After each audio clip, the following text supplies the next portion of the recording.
ప్రేమిస్తున్న దేవుడు, ఆయన మంచివాడు, ఆయన ప్రేమ కలిగిన వాడు. కనుక ఆయన ప్రేమను కలిగినటువంటి దేవుని పిల్లలంగా మీ మధ్యకు వచ్చాము. తప్పనిసరిగా ఈ ప్రేమలో మీరు కూడా పాల్గొనాలని, ప్రేమామయుడైన యేసుక్రీస్తును అంగీకరించాలని మేము మీకు తెలియజేస్తూ ఉన్నాం. ఆనాడు దావీదు పట్టణమందు నేడు రక్షకుడు మీ కొరకు పుట్టి ఉన్నాడు, ఈయన ప్రభు అయిన క్రీస్తు అని దేవదూతలే, పరలోకములో దేవదూతలు ఉంటారు.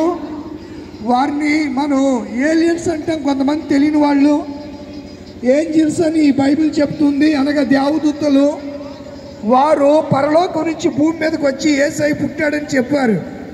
కనుక ఈ దినాన్న యేసయ్య పుట్టాడని ఆ దినాన్న దూతలు వచ్చి చెప్తే విన్నవారు యేసయ్య పుట్టాడని ప్రచురణ చేశారు. ఈ దినం మేము కూడా యేసయ్య పుట్టాడు అని మీకు తెలియజేయడానికి మీ మధ్యకు వచ్చాం.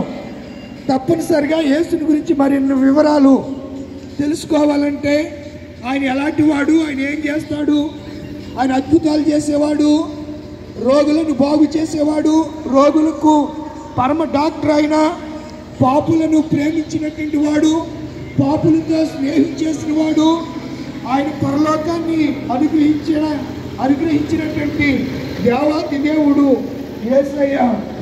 యేసులో ఎన్నో గుణలక్షణాలు ఉన్నాయి. కనుక ఆయన గురించి తెలుసుకోవాలంటే తప్పనిసరిగా సాయంత్రం జరిగిన ఎన్నిపాటిగా గర్వగుడి రోడ్డు పక్కన దేవుడు అద్భుతమైనటువంటి మందిరాన్ని, విశాలమైన చక్కని రంగులైన మందిరాన్ని తెలుసు. చాలాసార్లు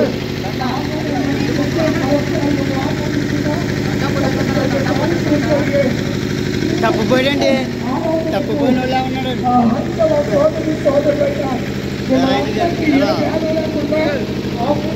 తప్పక రండి.